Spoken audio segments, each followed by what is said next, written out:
तामसा पोलिसांची कारवाई. जुगार आड्यावर धाड. मागील बऱ्याच दिवसापासून तामसा येथून जवळच असलेल्या पाथरड शिवारामध्ये जुगार अड्डा चालू असल्याचे पोलीस प्रशासनाच्या निदर्शनात आले. काल तामसा पोलीस स्टेशन सहाय्यक पोलीस निरीक्षक सहादेव खेडकर यांच्या मार्गदर्शनानुसार पाथरड येथे चालू असलेल्या क्लबच्या अड्ड्यावर धाड मारण्यात आली. त्यामध्ये एकूण 9 मोटरसायकली, 13,240 रुपये रोख व जुगार खेळण्याचे साहित्य मिळाले असून जुगार खेळणारे सर्वजण पळून गेले. मात्र एक इसम हाती लागला. नांदेड परिक्षेत्राचे पोलीस महानिरीक्षक पत्त्याच्या धाडीवर श्री शहाजी उमाप साहेब, त्याचप्रमाणे आपल्या नांदेड जिल्ह्याचे कर्तव्यदक्ष पोलीस अधीक्षक अविनाशजी कुमार साहेब यांच्या आदेशाने अवैध धंद्याचे समूळ उच्चाटन करण्यासंबंधाने मोहीम चालू आहे.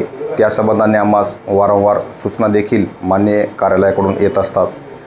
त्याच दरम्यान काल दिनांक 9/3/2026 रोजी मौजे तामसा तांडा शिवारामध्ये पत्त्याचा क्लब चालू असल्याची माहिती आम्हास मिळाल्याने आम्ही गोपनीय बातमीदार त्या ठिकाणी पाठवला आणि खात्री केली.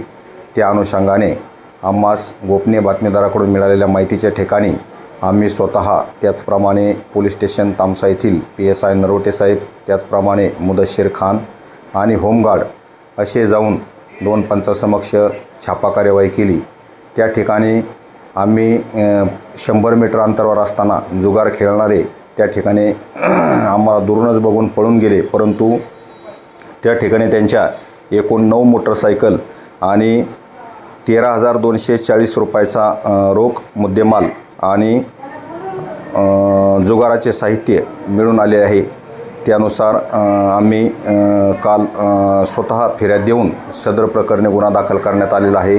त्या ठिकाणी एक इसम देखील त्यास पळता न आल्याने मिळून आला. त्याचे नाव संजय तुकाराम धुमाळे, राहणार हाळेगाव येथील आहे. त्याच देखील ताब्यात घेण्यात आलेले आहे आणि फिर्याद दिल्यावरून पोलीस स्टेशन तामसा गुन्हा 37/2026 कलम 12 अन्वये गुन्हा दाखल करण्यात आलेला आहे.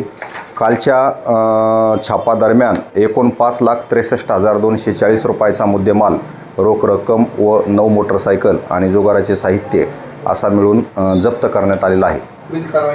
पुढील कार्यवाही तपास ASI शिंगणवाड हे करत आहेत.